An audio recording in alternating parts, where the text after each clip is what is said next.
नमस्कार साथियों, ब्रह्मोस क्लासेस में आप सभी का स्वागत है। उत्तर प्रदेश पुलिस कांस्टेबल 19,200 पदों के लिए अप्रैल के अंतिम सप्ताह में या 20 तारीख के बाद मान लीजिए कभी भी इसका नोटिफिकेशन जारी होने वाला है। कभी भी इसका नोटिफिकेशन जारी हो सकता। तो इसके एक तैयारी की बात करते हैं कि क्या तैयारी की स्ट्रेटजी है, क्या सिलेक्शन प्रोसेस है, कि किस तरीके से आप इसमें सिलेक्शन ले सकते, किस तरीके से एक अच्छा स्कोर कर सकते हो। कुछ साथी कमेंट भी कर रहे थे, मैंने अपनी जब उस टाइम पे रिजल्ट आया 60,244 का कि कॉन्ग्रेचुलेशन भैया और आप अपना स्ट्रेटजी शेयर करें। तो मैं आपको एक स्ट्रेटजी शेयर करने वाला हूं कि इसमें आप किस तरीके से सिलेक्शन ले सकते। देखिए, सबसे पहले आपको पता है कि इसमें 4 सब्जेक्ट आते हैं। एक तो मैथ, रीजनिंग, जीके जीएस और हिंदी। जिसमें 4 सब्जेक्ट आते, 150 क्वेश्चन आते, एक क्वेश्चन 2 नंबर का रहता और नेगेटिव मार्किंग 1/4 रहती। हर यदि मान लो 4 क्वेश्चन गलत करें तो एक क्वेश्चन सही कट जाएगा, ये आप सभी को पता है। रियलिटी जो मैं बताऊं आपको, अधिकतर साथी कहते हैं कि 37 क्वेश्चन मैथ के आते, लेकिन ऐसा कुछ है नहीं। आपने भी एग्जाम देखा होगा, प्रीवियस ईयर देखा होगा। जो सच्चाई है वो मैं आपको बता रहा कि 38 क्वेश्चन जीके के आते और 37 क्वेश्चन हिंदी के आते, जिसमें 75 क्वेश्चन जीके और हिंदी के आते और 75 क्वेश्चन मैथ रीजनिंग के आते। 75 क्वेश्चन जो मैथ रीजनिंग के आते उनमें से 55 क्वेश्चन रीजनिंग के आते और 20 क्वेश्चन मात्र मैथ के आते। सिर्फ मैथ के 20 क्वेश्चन आते, रीजनिंग के 55 क्वेश्चन आते। इसका मतलब ये है कि इस एग्जाम में जो सबसे ज़्यादा चीज़ें मायने रखती वो है क्या, रीजनिंग और हिंदी। जिसकी रीजनिंग और हिंदी पर अच्छी खासी पकड़ है उसका 90% सिलेक्शन हो जाता। क्यों? क्योंकि 55 क्वेश्चन की रीजनिंग और 37 क्वेश्चन की हिंदी, टोटल मिला के हुए 92 क्वेश्चन। यदि आपने गिरी क्वालिटी की मैथ पढ़ी होगी, सबसे लो क्वालिटी की, मतलब लो क्वालिटी का मतलब ये है कि हर चैप्टर का आपको बेस आता होगा। तो हर चैप्टर के 2-2 3-3 टाइप है ना शुरुआत के, यदि आपको वो टाइप आते होंगे तब भी आप मैथ में 10 से 12, 13, 14 क्वेश्चन तक कर जाओगे यूपी पुलिस में। सच्चाई बता रहा मैं आपको, समझ रहे? 12-13 क्वेश्चन तक तब भी आप कर जाओगे। 92 और 12-13 क्वेश्चन लगभग कितना हो गया, 100 प्लस हो गए। और आपने यदि बेसिक जीके पढ़ी तब भी आप 15-20 क्वेश्चन जीके में कर जाओगे 38 में से, तो लगभग वो 120-125 हो गया। अब भाई जो 92 क्वेश्चन थे ये टोटल तो आप कर नहीं पाओगे, तो मेरे हिसाब से इसके समथिंग आप इतने क्वेश्चन कर जाओगे, सिलेक्शन लायक आप क्वेश्चन कर जाओगे। देखिए, सबसे पहले आपको क्या करना, आपके पास एक लिमिटेड सिलेबस होना चाहिए। लिमिटेड सिलेबस का मतलब ये है कि आपके पास हिंदी के नोट्स बने होने चाहिए। आपने बढ़िया तरीके से थ्योरी पढ़ ली रखी हो और एक आपके पास प्रैक्टिस की किताब होनी चाहिए। विलोम शब्द, पर्यायवाची, मुहावरे, शुद्धवर्तनी, अनेक शब्दों के लिए एक शब्द, तत्सम तद्भव, अनेकार्थी शब्द, समरूपी भिन्नार्थक शब्द। जो चीज़ें मैंने आपको बताई हैं ये चीज़ें लगभग आपके सामने, इतनी चीज़ें आपकी कंप्लीट होनी चाहिए। ये चीज़ें रटने वाली चीज़ें, इनको आप डेली पढ़ो। आपने आज मुहावरे पढ़े, कल पर्यायवाची पढ़ो, परसों विलोम शब्द पढ़ो, इसके अगले दिन अनेक शब्दों के लिए एक शब्द पढ़ो। लेकिन ये चीज़ें रटने वाली हैं, इनको डेली पढ़ो। क्या करो, इनको डेली पढ़ो। ऐसा नहीं कि आपने आज पढ़ लिया आप 20 दिन बाद पढ़ रहे हैं, नहीं। इससे आपको क्या है, कन्फ्यूजन पैदा होगी। तो रटने वाली चीज़ें डेली एक टाइम टेबल बनाओ कि मुझे 30 मिनट करके जो रटने वाले टॉपिक हैं जो मैंने अभी आपको बताए हैं, विलोम शब्द, पर्यायवाची, मुहावरे, शुद्धवर्तनी, वाक् शुद्धि, अनेक शब्दों के लिए एक शब्द और अनेकार्थी शब्द, समरूपी भिन्नार्थक शब्द, ये रटने वाले टॉपिक हैं। आप डेली बनाओ कि मुझे 30 मिनट इन टॉपिक को पढ़ना।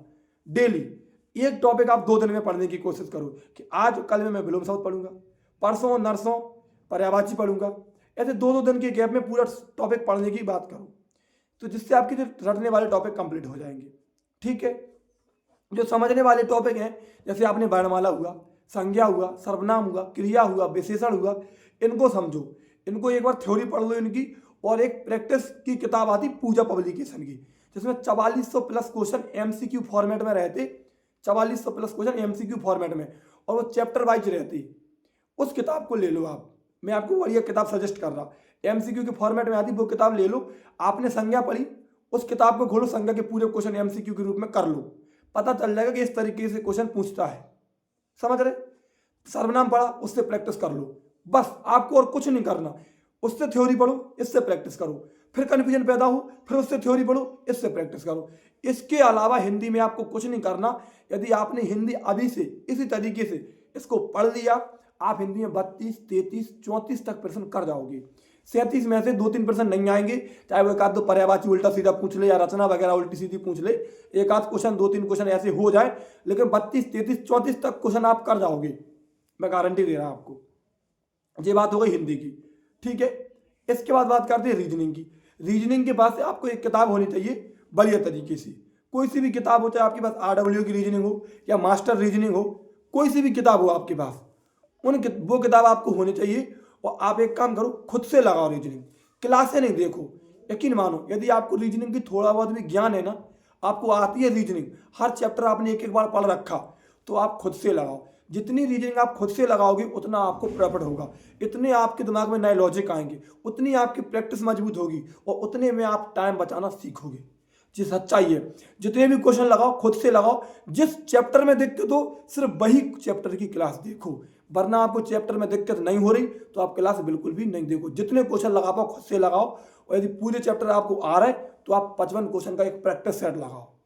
किसी का भी प्रैक्टिस हो, वो चाहे SSC की कोई प्रैक्टिस हो, रीजनिंग हर जगह समान रहती, समझ रहे।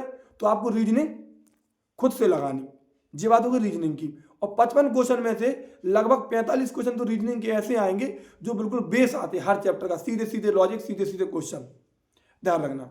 ये बात होगी रीजनिंग की। अब बात करते हैं GK GS की। GK GS में GK GS के कुछ टॉपिक हैं, मैं आपको GK GS की एक क्लास बनाऊंगा, वीडियो बनाऊंगा कि आप वो टॉपिक कंप्लीट कर लो। जैसे आपको पता है कि ऐसी कोई शिफ्ट नहीं है जिस शिफ्ट में GST से क्वेश्चन ना आया हो, या जिस शिफ्ट में दिवस से क्वेश्चन ना आया हो, या पुस्तक ना पूछी हो, या फिर राजधानी ना पूछी हो, या किसी संस्था का हेडक्वार्टर या उसका कार्य ना पूछा हो। तो कुछ टॉपिक ऐसे इंपॉर्टेंट हैं जो मैंने देखे हैं पेपर में, जो मेरा अनुभव रहा है, वो मैं आपको अभी GK GS की एक सजेस्ट करूंगा एक क्लास, कि आप एक काम करो, इन टॉपिक को पढ़ लो और वो टॉपिक मैं आपको बता दूंगा कि आपको कौन कौन से टॉपिक पढ़ने। सबसे पहले आप उन टॉपिक को रट मारो, जिससे आपका एक GK GS में बेस बन जाए, कि यदि आप कोई सा भी प्रैक्टिस सेट लगाने के लिए बैठो, 15-20 क्वेश्चन 22 क्वेश्चन तक आप आपके लगभग हर प्रैक्टिस सेट में सही निकले। ये बात हो गई GK GS की। इसके बाद में कोई अदर GK पढ़ो। यदि आप ज़्यादा GK पढ़ोगे एक्स्ट्रा, तो सिर्फ आपकी मिक्स होगी, आप इस किताब से पढ़ रहा है, इस क्लास से पढ़ रहा है, उसकी क्लास देख रहा है, जो कंटेंट उठा रहा है, नहीं, आप लिमिटेड सिलेबस रखो GK GS का और उसको ही रटो। यदि आप उसको रटोगे तो आप गारंटी से 20-25 क्वेश्चन श्योर तरीके से कर जाओगे। वरना आप पेपर में पता क्या होगा, जब आप ज़्यादा पढ़ोगे ना तो आप सोचोगे मैंने तो सब पढ़ा, जब सब पढ़ा तब आप 38 के 38 टिक कर दोगे, और जब 38 के 38 टिक कर दोगे तब उसमें से 20-22 सही निकलेंगे और बाकी के माइनस मार्किंग में चले जाएंगे। इस वजह से कह रहा कि कम पढ़ो लेकिन अच्छे से पढ़ो, जो फिक्स हो जाए। कि जैसे मैंने कहा कि बंगाल विभाजन 1905 में हुआ था, तो तुम्हारे दिमाग में सटीक होना चाहिए कि बंगाल विभाजन 1905 ही में हुआ था। अब ये नहीं 1905 में हुआ था, 1906 में हुआ था, ऐसा दिमाग काम बिल्कुल नहीं करना चाहिए। 20-25 क्वेश्चन आप उन चैप्टर से कर जाओगे, मैं आपको खुद बता दूंगा वो कौन कौन से टॉपिक हैं, ठीक है। अब बात करते हैं मैथ की। तो मैथ की मैं आपको ऑलरेडी बता चुका कि मैथ में जो 10 की 10 शिफ्ट जो यूपी पुलिस की हुई, 2018 की 4 शिफ्ट, 2019 की 4 शिफ्ट, जेल बॉर्डर फायरमैन की 4 शिफ्ट और 4 शिफ्ट वो जिनका एग्जाम रद्द हुआ था। टोटल मिला के इनमें मैथ के 500 क्वेश्चन मिल रहे हैं। कितने? 500 क्वेश्चन। और ये 500 क्वेश्चन निकाल के मैं आपको फ्री ऑफ कॉस्ट प्रोवाइड करवा दूंगा अपने टेलीग्राम चैनल पर।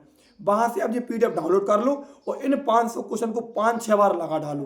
पूरे के पूरे जो टाइप इस पेपरों में आए थे वही टाइप वही क्वेश्चन आपको दोबारा देखने के लिए मिलेंगे, इस बात की गारंटी देता मैं आपको। जिसकी मैथ कमजोर है इस तरीके से तैयारी कर लो, यही सिलेक्शन की रणनीति है। जो भी मैंने आपको बताया इन बातों को फॉलो करा लो। इसी तरीके से मेरी कोचिंग से 5 से 8 लड़कों का सिलेक्शन हुआ है और मेरा खुद इसी रणनीति से सिलेक्शन हुआ है। यूपी पुलिस का एक लिमिटेड सिलेबस होता तो आपके पास भी एक लिमिटेड सिलेबस होना चाहिए, ठीक है। ये वीडियो की सच्चाई है। अभी से तैयारी स्टार्ट कर दो, बाद में तो तैयारी हर कोई करता, आप अभी से तैयारी स्टार्ट कर दो। जब तक फॉर्म आए तब तक आपके पास हर टोटल सिलेबस होना चाहिए। इसके बाद आप पर डे या 2 दिन में एक प्रैक्टिस सेट जरूर लगाओ, ये सच्चाई है, ठीक है। GK GS के मैं टॉपिक आपको बता दूंगा। वीडियो अच्छी लगी है तो चैनल को जरूर सब्सक्राइब करके जाना। स्ट्रेटजी मैं शेयर करता रहूंगा। यदि आपको संविधान पढ़ना है यूपी पुलिस के लिए, 3 से 4 क्वेश्चन हर शिफ्ट में आते हैं संविधान से, तो मैं आपको पढ़ा रहा हूं छोटी छोटी क्लासों के माध्यम से। 5 क्लास में आपको पढ़ा चुका हूं, तो आप भी संविधान वहां से पढ़ सकते। जय हिंद, जय भारत। चैनल को जरूर सब्सक्राइब करके जाना। धन्यवाद।